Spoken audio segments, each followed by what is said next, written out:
to climb an elevation for several seconds. Then from there, it just went into a dive and it crashed to the ocean.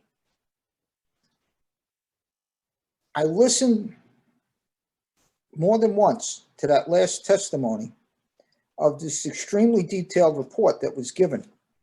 Many questions were asked by congressmen of the NTSB and their staff that were there that final day. Their conclusion that it was an accident caused in the fuel tank in one of the cells caused by a spark. There has to be a space with air, not just JP5 jet fuel. For those who don't know, it's like kerosene. You could take a match and put it right into the kerosene. It's not going to burn. You need that air fuel mixture, like almost like a mist, to have it burn or explode if it's contained. And the investigators in their final report said that the aircraft was in the belly of the plane was very hot. The air conditioning units underneath were raising the temperature far beyond what it should have been.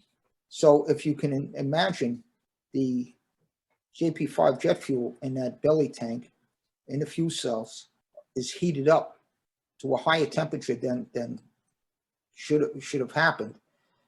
Now you have kind of the perfect storm. It's enclosed.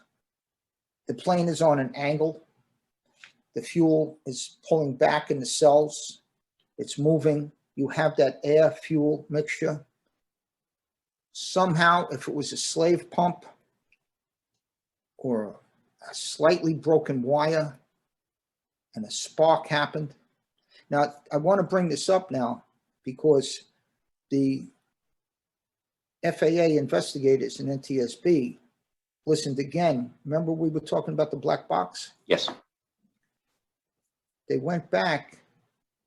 This is later on in the investigation. They went back and listened to the end of the tape again within like the last 10 seconds. Mm-hmm. And you can hear ambient noise in the cockpit, even if somebody's not speaking. You know what I'm saying? There's like miscellaneous noise if somebody bumps into something, things like that. Yes. You can hear that. That's a constant.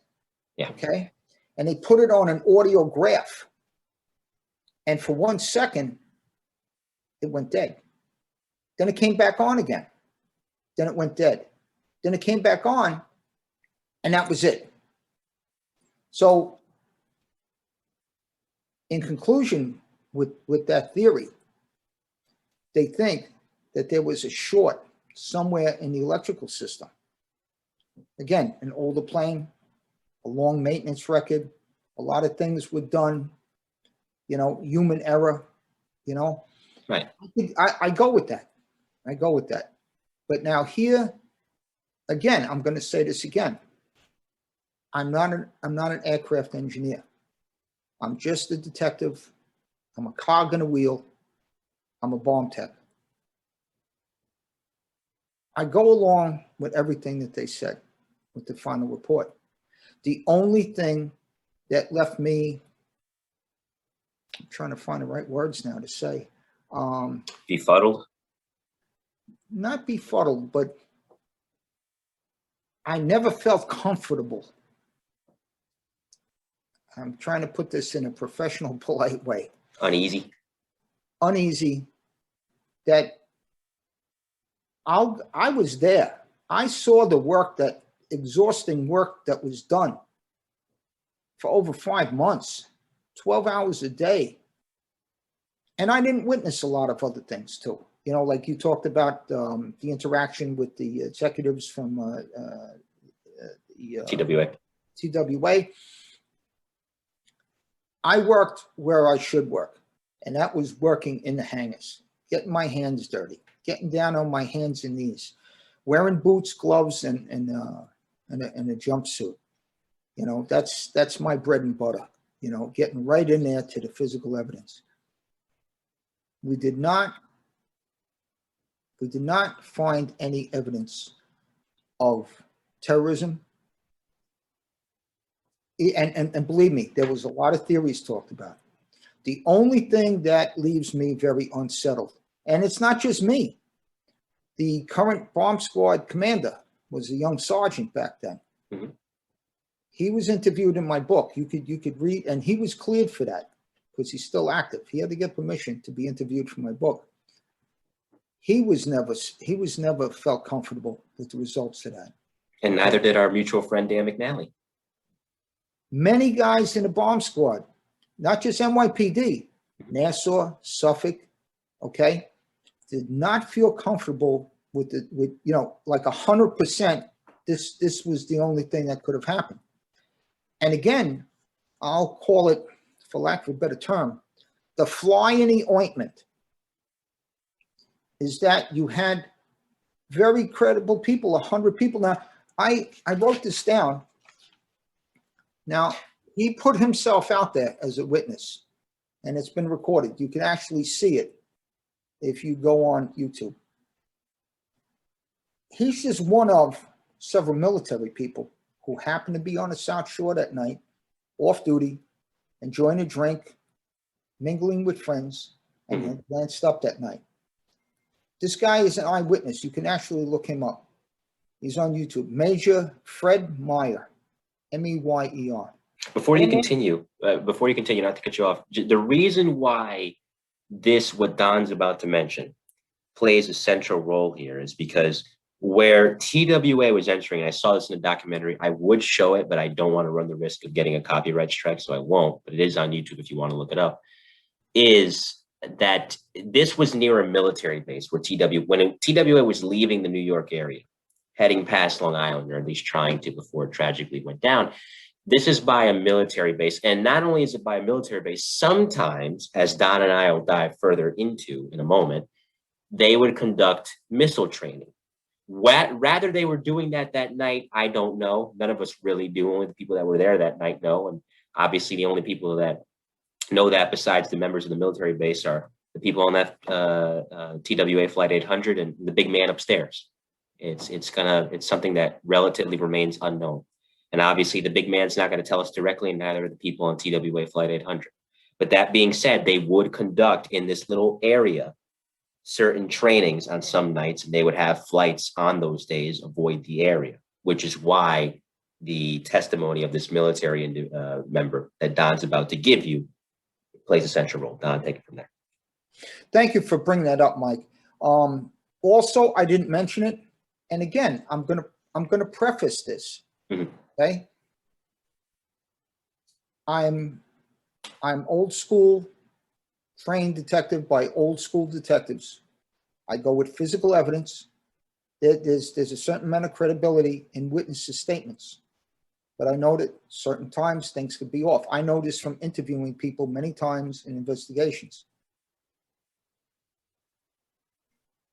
But also, I was informed during the course of that later part of the investigation, the U.S. Navy was conducting exercises out in the Atlantic, not too far away from there. Now, I'm not saying anything to lead you to believe that they did something that caused this accident. This is just what you were hearing. I'm giving you the facts as I know it. Because we were briefed about that from the federal agencies, because we had questions about that. Right. I mean, sometime when we were eating lunch, there would be this brainstorming of a couple of dozen bomb techs. You know, what if this? What if that? What if this? Did they check this? Did anybody look into that? I mean, this was done constantly, and you had some of the best and the brightest there. Believe me.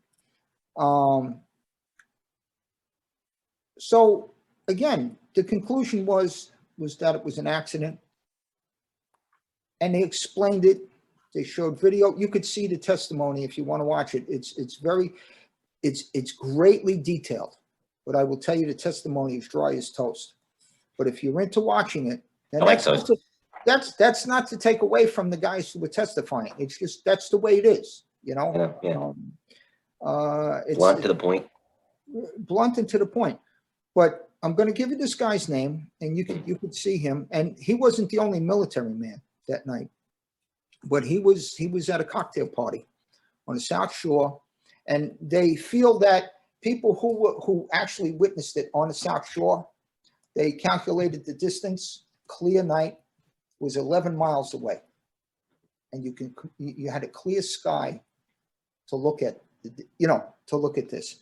And his name is Major Fred Meyer. He's an Air National Guard pilot, helicopter rescue pilot in Vietnam. Amongst his many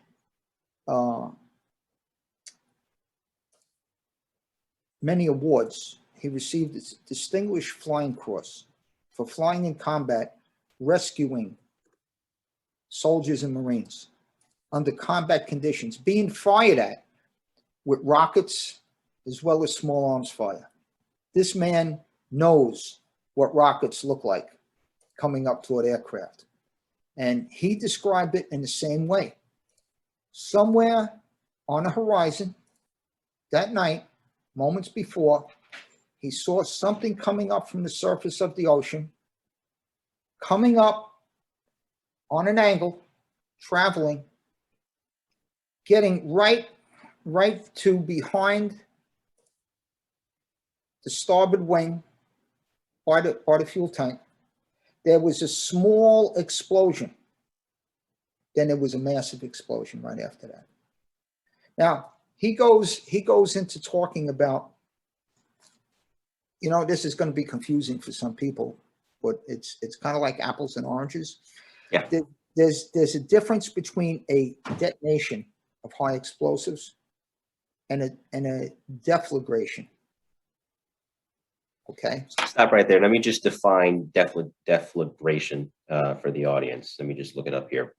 Okay. And that way, I'm not trying to be confusing, Mike. I'm just no, it's fine. But for the audience, deflagration is defined as follows: the action of heating a substance until it burns away rapidly, technical combustion which propagates through a gas or across the surface of an explosive at subsonic speeds, driven by the transfer of heat. Compare with detonation. We are not Bill Nye the Science Guy, but we try our best here on the Mike Raven podcast. Good man. So anyway, there's a difference between, I'll put it in more common terms, between a high order explosion and kind of a low order explosion. That it's maybe not the best way to explain it, but listening to his testimony, and there were many others, but you're talking about a Vietnam helicopter pilot who flew combat missions many times, and now back then, he's retired now, I'm sure. Back then, he was in the Air National Guard. So this is a combat experienced pilot who witnessed this. And again, out of 726 people, 100 described what this pilot said. Now, I leave this to the audience. You draw your own conclusion. I'm just giving you the facts as I know them, what I witnessed, what I participated in. At a certain point, we were done.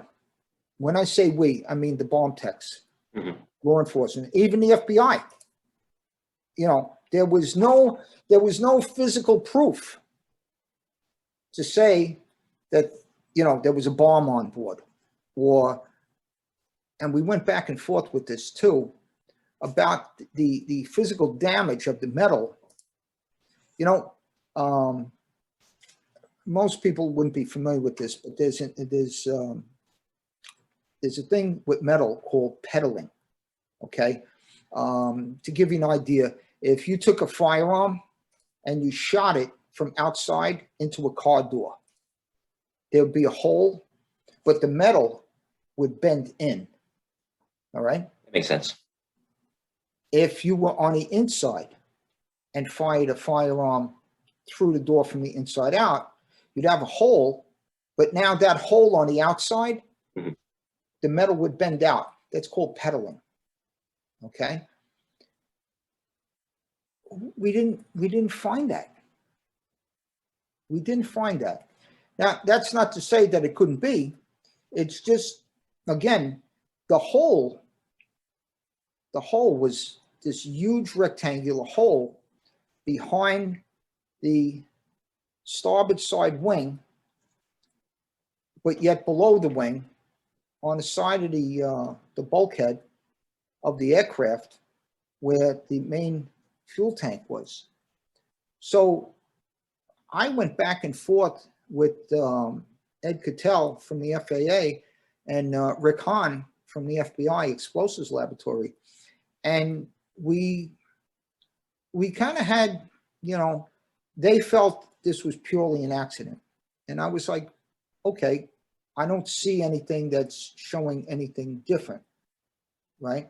But, and again, at the end of the day, there were members of my own squad. There was nobody in the middle. Guys felt that this was just purely an aircraft terrible accident that happened. And then you had some people like myself that just had some doubts based on 100 eyewitnesses, and some of them being experienced combat pilots.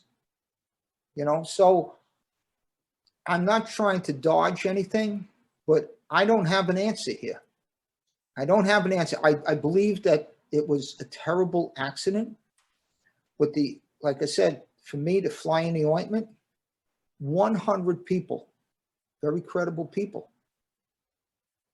basically stated the same thing as I described to you. And before we continue, I do want to mention this to Don's theory, or not theory, but to Don's point, because the theory is what we and Don and I are describing. And this is, like I said, this is volume 8 of Tales from the Boom Room, Profiles of the NYPD's Arson Explosion of Bomb Squad. Volume 8 features returning guest, retired NYPD Bomb Squad Detective Don Sadowy, as we do a deep dive into the investigation of the 1996 crash of TWA Flight 800, April 2000, which is 4 months before the final report comes out from the National Transportation Safety Board, August 23rd, 2000. April 2000, to your point, missile visibility tests were conducted at Eglin Air Force Base, which is located in sorry, I forgot to mention that. Thank you. We'll touch on it now. In Fort Walton Beach in Florida, to which the following details are to be noted here and put out here for the sake of the podcast. The National Transportation Safety Board determined that if witnesses had observed a missile attack, they would have seen the following. 1, a light from the burning missile motor ascending very rapidly and steeply for about 8 seconds at the very minimum. 2, the light disappearing for up to 7 seconds. 3, upon the missile striking the aircraft and igniting the CWT, which is a part of the aircraft. I can't describe it in depth because Don and I are not aircraft experts. When Detective McNally joins the show, he was in the Air Force, so he could probably give you a better gauge on that. But anyway, upon the missile striking the aircraft and igniting the CWT, another light moving considerably more slowly and more laterally than the first for about 30 seconds. And the fourth and final detail, this light descending while simultaneously developing into a fireball falling toward the ocean. None of the witness documents ever described such a scenario. And again, these tests were conducted 4 years after the crash, April of 2000, Eglin Air Force Base, Fort Walton Beach, Florida. Could I just add something to that, Mike? Please. This is from my notes. Mm-hmm. This was at the end of the report after 2 years, the NTSB. And let me tell you, there's some hardworking people. They have much more knowledge than I do with aircraft. I don't pretend to hold a candle to what they do. Again, I describe myself as a detective, a bomb tech, and I was there with many other bomb techs in the FBI to try to find if there was any physical evidence that could link this to terrorism, which of course we never found. But I want to make note of this. At the end of the testimony, the NTSB addressed in great detail about the 100 eyewitnesses that said that they saw something coming off the ocean and striking the plane. Small explosion underneath, behind the wing, in the belly of the aircraft, and then the large explosion. This is what they basically stated about the 100 eyewitnesses. And again, this isn't me. This is coming from their testimony You can see it yourself on YouTube. I'll link it. All right. It's part of that 2 days of testimony, 5.5 hours each. It's very long, but very detailed. They stated that the witnesses were mistaken in what they observed. Many of these people, after this testimony by the NTSB to the federal government, felt that their statements were ignored. And that's when I think, from speaking to people, that lended itself to these conspiracy theories. Again, I'm not saying that I'm not a guy for conspiracy theories.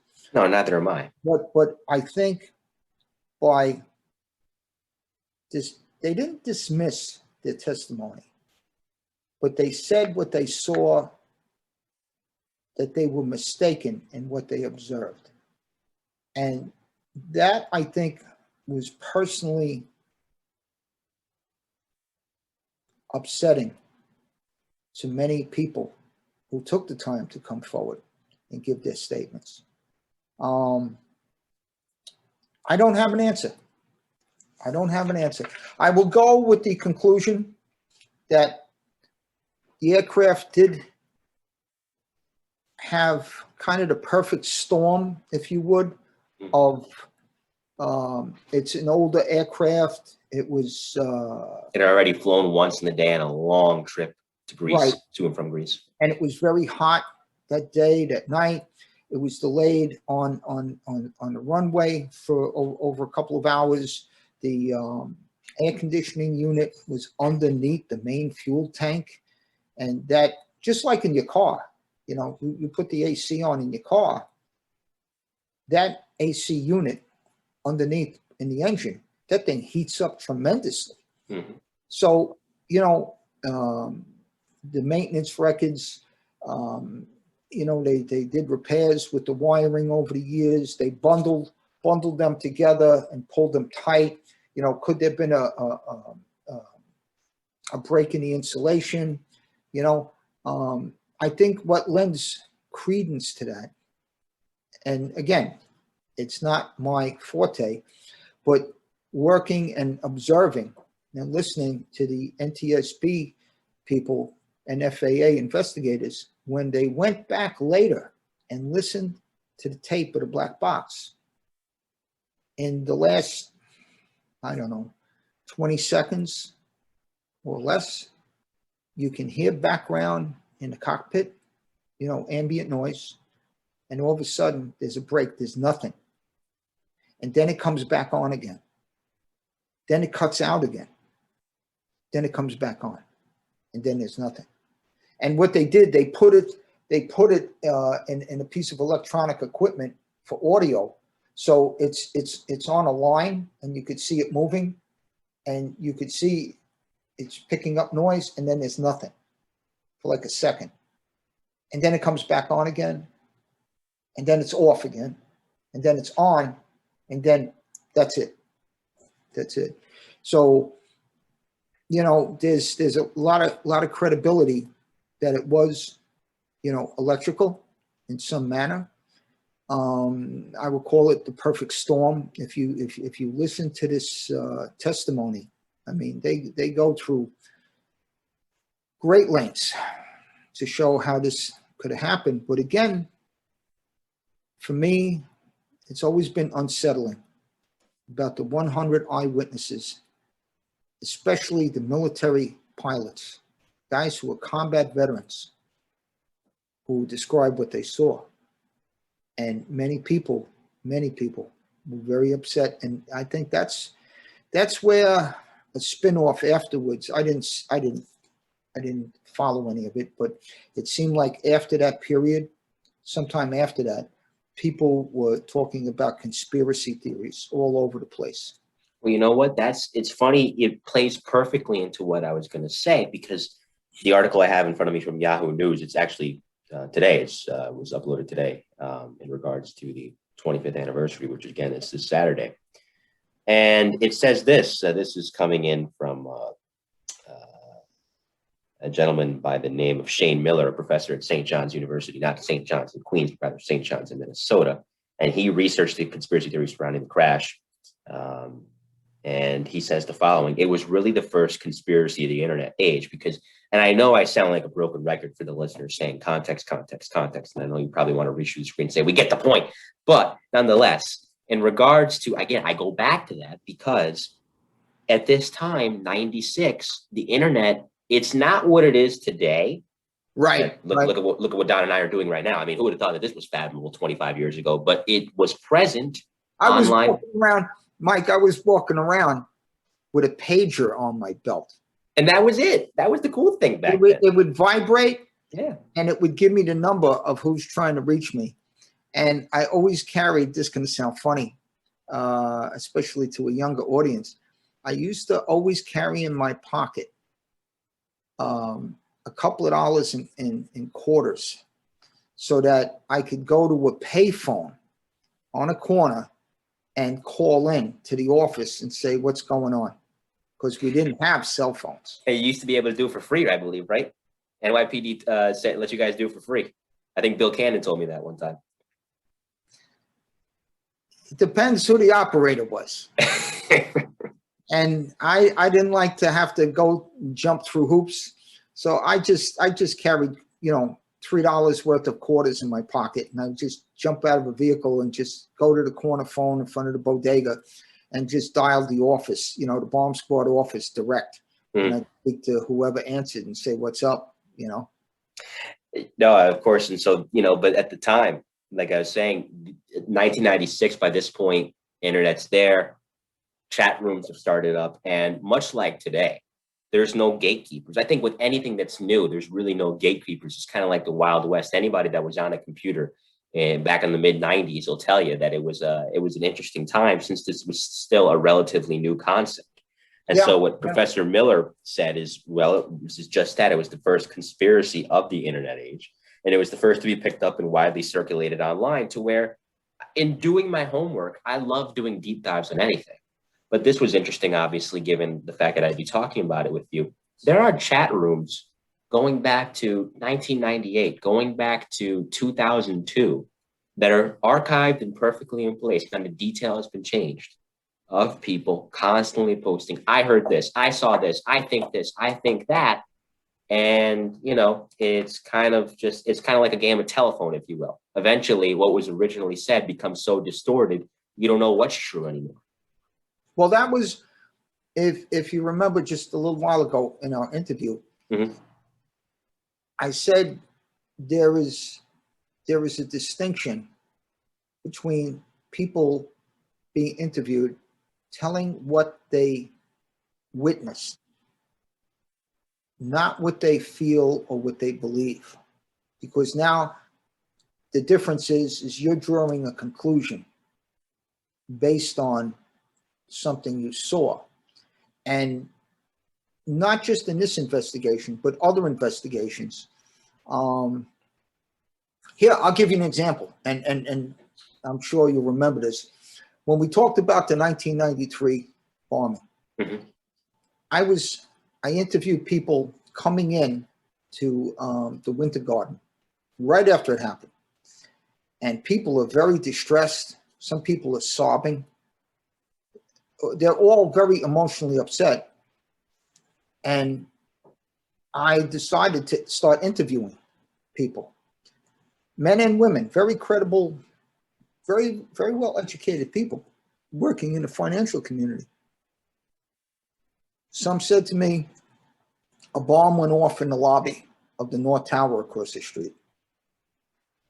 A bomb went off in a basement like it did in 93 across the street. A plane hit the building. Basically, I got those three varied stories from many people walking in. Now, none of them are lying, okay? They're all emotionally upset and they all witnessed something. But their interpretation now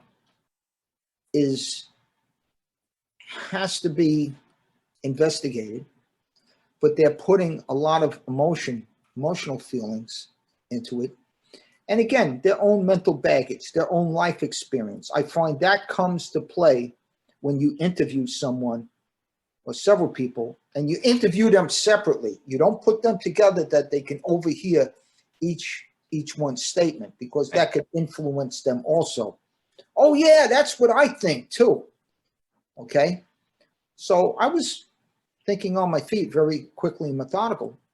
I go outside, I start to run across the grassy knoll. I run into Miller, who's an FBI agent, and we hook up and we start verbally thinking out loud, bouncing things off each other as we're heading across the street. And now those statements are rolling in my head. Something did hit that building. Okay. I'm thinking it's a Cessna, retired American Airlines pilot has a heart attack and, behind the controls, and he crashes his Cessna into the building. Yeah. That was my first, and again, now I'm assuming something really big hit this building. I look in the lobby, I see the glass blown out. I see small fires burning. I see smoke coming out from the garage. Now, those things I just described to the average citizen, the untrained eye, now this makes sense. Smoke coming out of the basement entrance, garage entrance, like 93. Oh, a bomb must have went off in there. Fires and a glass blown out with small fires in the lobby of the North Tower. It did look like some kind of bomb went off in there. Okay. Now you have, of course, it was the aircraft that hit the building. Yes, a plane did hit the building. So as you dissect the witnesses' statements, you start to pull different things. And now, for a good trained investigator, now you have to take it a step forward. Why did these people say what they did? Well, I just described to you by me going out there and observing. Now it makes sense what they said. But again, going back to 736 interviews conducted by the FBI, 100 never changed the story, and very credible people, military pilots and so forth. Combat veterans. I'm not pushing any kind of conspiracy theory. I am giving you, like, the facts is, I know them. I'm not putting a spin on it.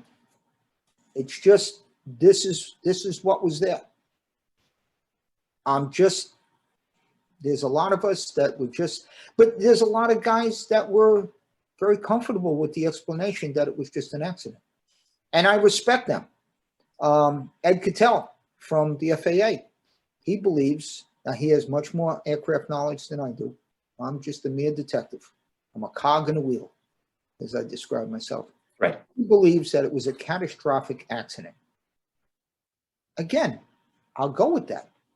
And before you continue, I'm sorry to cut you off, but before you continue, and we're talking with Don Sadowy here in the podcast, my good friend joining the show again, happy to have him, is that you find that in big incidents like this, you talk about nobody's lying. Nobody is lying, but the thing that I find most interesting and compelling is that, and let me make sure I don't lose my train of thought here. Here's what it is. There are so many different things within a giant event that support each given theory. You talked earlier about the possibility of a missile. There's credence to that. But by the same token, there is credence describing what you also did with the black box, the audio cutting in and out towards the end for the explosion. There's credence to support the theory it was an accident too. And that's why people can firmly put their flag in one camp or the other, because there's enough evidence in such a large event that nobody's really wrong. And that's why I said earlier, the only two groups or entities that know exactly what happened that night are the people that were on that flight and God. And neither one are going to tell us. Yeah. But, I just don't want to end this giving people the wrong idea. I've always been, as you know, I've always been a fair and even-handed investigator. Mhm. I will listen to anybody and anything, and I will bring all that information together and then sift through it methodically. It's just that this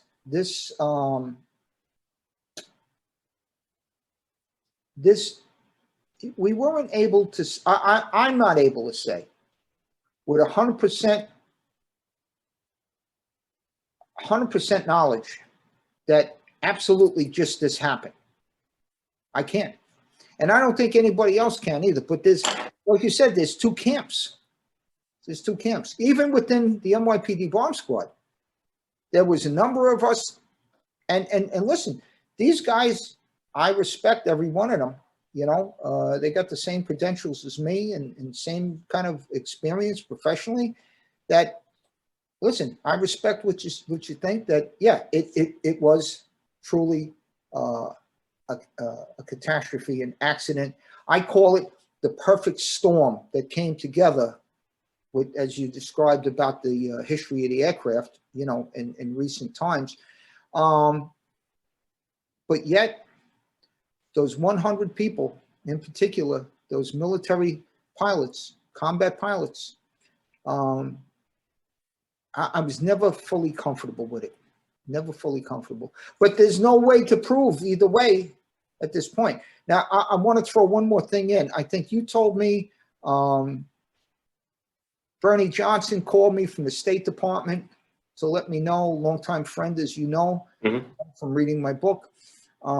He's like a big brother to me. Got me my government clearances over the years, sent me around the world to places you would not want to go on vacation to. Had to throw that in. That's fine. That they're going to take the parts of the aircraft, in particular the fuselage, and it's down in Virginia, I believe, somewhere, and they used it for training purposes, which is, I think that's excellent. You know, we learn from terrible things that happen, and let's try to learn from that so it doesn't happen again, which I believe was the thought behind it. But now they're going to destroy it. And, you know, I personally, I have nothing to say about that compared to the families that lost people. But I watched a few interviews with that the other night, and they felt, it seemed like a consensus that if it served a purpose to maybe prevent this from happening to somebody else's family, let them learn from it. But if it's done, it's done. Let's not make a morbid place to go as a tourist attraction, to stand in front of it smiling and have people take pictures with their family. So that seemed to me the consensus of, okay, it's done. They learned everything that they were able to from it, and they're basically gonna put it to rest, to destroy it. Let's close out with, or do you want to add something else? I can't think of anything, but my mind and my heart goes out to the families. This is going to be a very difficult time for them come Saturday. I hope I'm not adding to anyone's family their anxiety. I just, you know, Mike, you know me. I just try to be fair and even-handed. I put it all out there. and you know, you draw your own conclusions.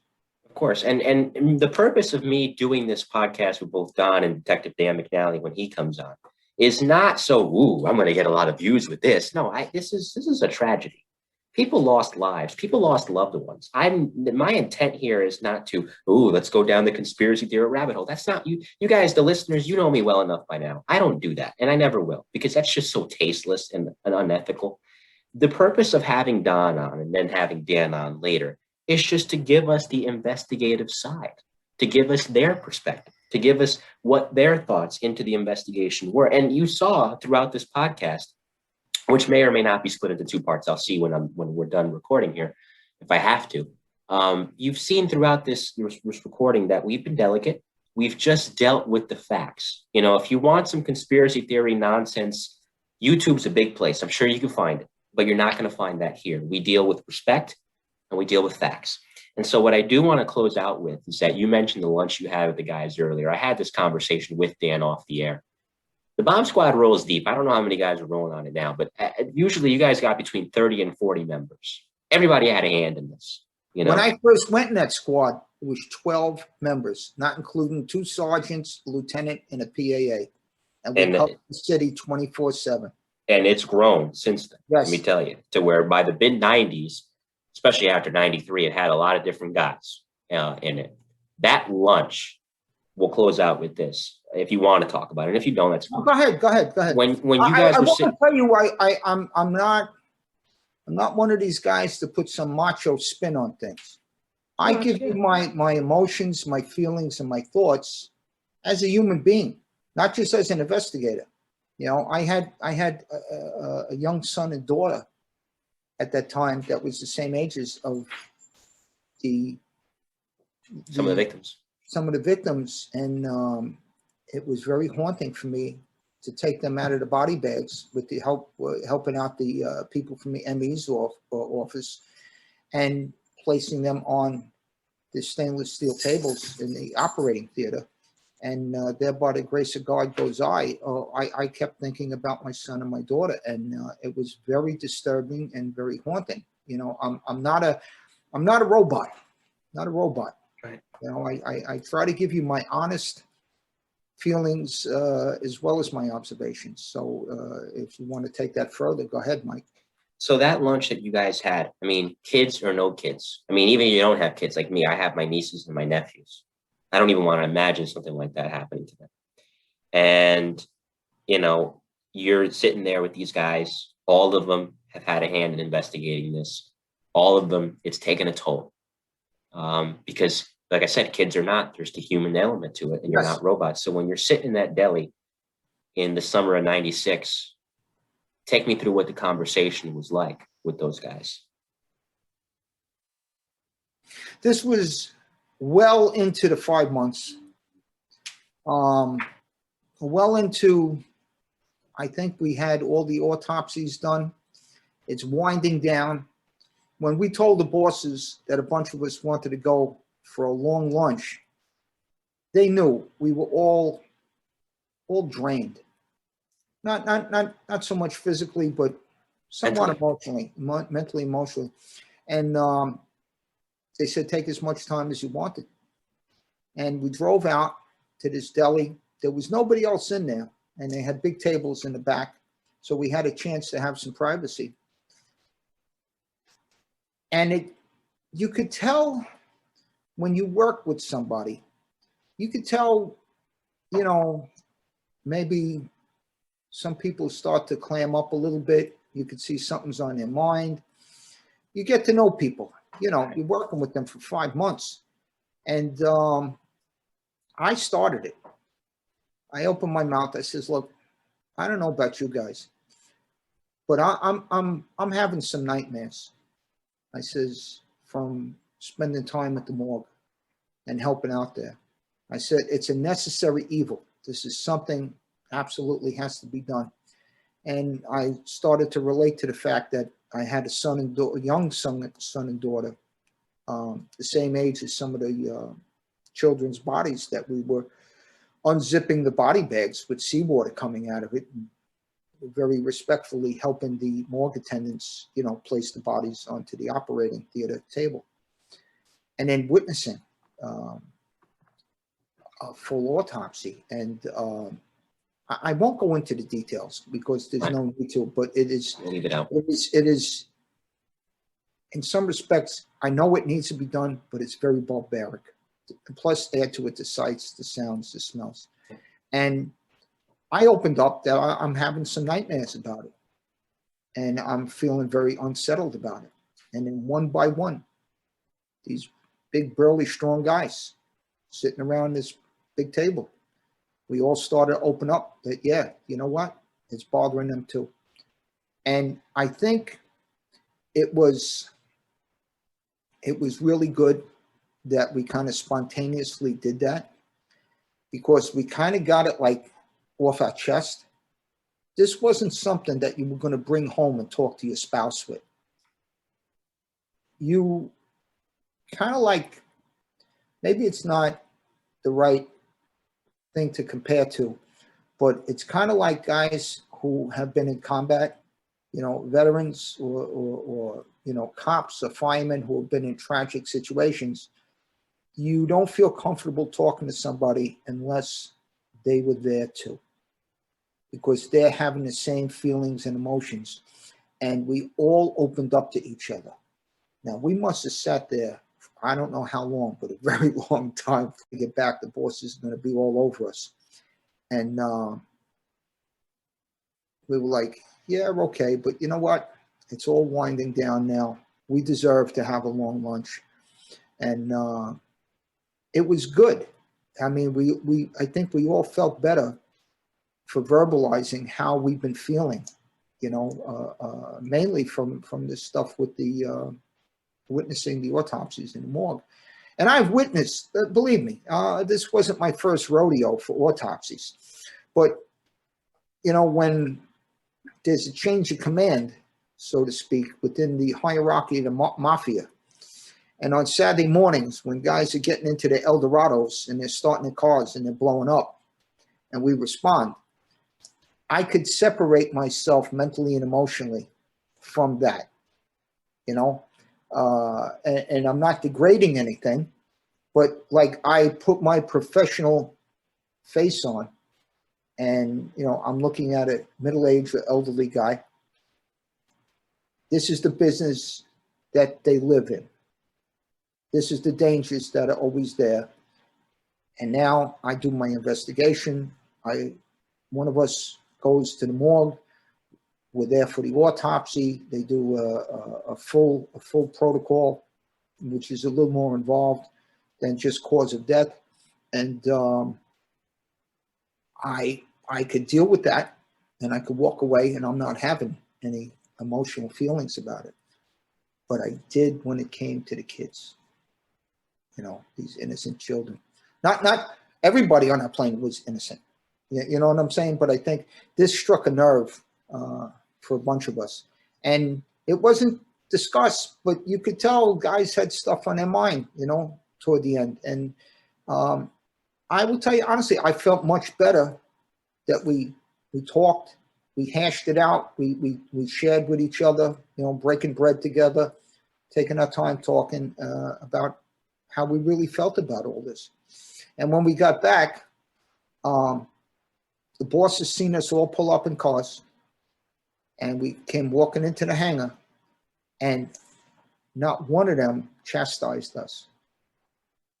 Maybe one or two walked over and said, "How was your lunch, guys?" Said, "It was very good, boss. Thank you." But they knew, you know, sometimes, you know, you have a lot of stuff on your shoulders, and the only people to talk to are the people that you went through it, you know. We have mutual acquaintances, and one of my former partners that I'm not going to say his name, that you want to have come on to be interviewed, and I spoke with him twice. He's still not comfortable speaking about certain things, and I get that, and I respect that. You know, we all handle it differently. Mm-hmm. Yeah. Is there anything else you would like to ask me, or? I think that covers everything. And I think the time flew by, as it always does. For context, Don and I want to give the credit, and he says, yeah, you don't got to give me credit, but I do, because Tales from the Boom Room, the reason why I have a friendship with Don Sadowy, which is, the interviews are great, don't get me wrong. It's because that envelope of money you sent me. I'm sorry, yeah, you know, I had to throw that in. Like, no, that's fine. You know what? After a heavy episode like this with such a heavy topic, you know, we need to laugh. It's okay. Yeah. I'm glad you slipped that in there. I'm sorry, I had to throw that in. No, that's fine. I don't mind. Made me laugh.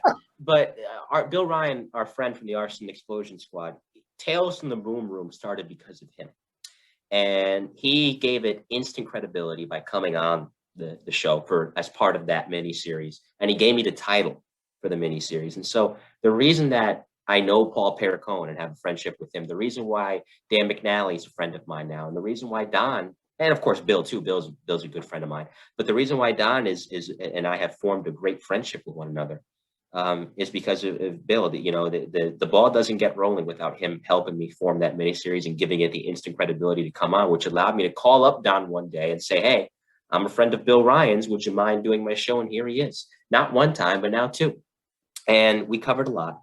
And I think that, anytime Don and I talk off the air or on, the time flies by. We talk long, we go long. And that was the case here. But I'm not saying that from a standpoint of a complaint, because so much was covered and so much was learned. And what you got here, again, like I said earlier, was not the conspiracy theory aspect, was not this was speculated. No, we dealt with dignity and respect to those that lost someone. And to those who were lost, and we dealt with dignity and respect to the facts of the case. That's what you see with Don. That's what you're going to see with Dan, because Dan's the same way. And, we just, to the families of those that lost loved ones in this tragedy, we just, as Don said earlier, we want to extend our condolences to you, and you're going to be in our thoughts. To the members of the bomb squad or any other law enforcement entity that investigated this, that still thinks about it and is still affected by it, I want to send out, and as does Don, our thoughts to you as well. And that being said, we'll close out with Promotionals. Don has a book, and it's a book that you should really get. I'm going to pull it up here on the images here on Bing. And if you saw Don on Police Off the Cuff, then you know what Mike, book thanks for giving me the plug. No, no Thanks problem. for plugging my book. I'm happy to do it. I'm happy to do it, and let me show it right here. It is Rendered Safe, Tales of an NYPD Bomb Tech. You can get it here on Amazon. Jeff Ingber, Don's author, who is also on my show, check out that interview if you haven't yet, helped him write this book. It collects everything about Don's life, not just his time in the bomb squad, his time as a Marine, his childhood growing up.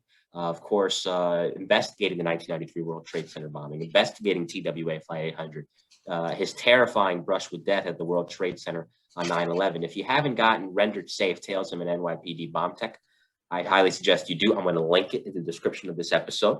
And Don will be back in November. If you enjoyed him, he's coming on again for what will be a deep dive into the Dennis Malvasi case, which is another interesting case that Don worked in the 1980s, which we'll do an entire episode on. On my end, I'll promote myself and then we'll get out of here. You can find me on Twitter at Mike in New Haven. You can find me on Instagram at original_MC1. And you can find me on LinkedIn. Just type in Mike Cologne and then MIC_D for the Mike in New Haven podcast and connect with me. If you have any sports related inquiries regarding the podcast for sports guests, business line for that, 917-727-0891, or email cologneonsports@gmail.com, COLON on sports@gmail.com. For any other podcast related inquiries, the business line is 917-781-6189. The email, the Cologne Report, THECOLON report@gmail.com. And of course, you can find this podcast everywhere.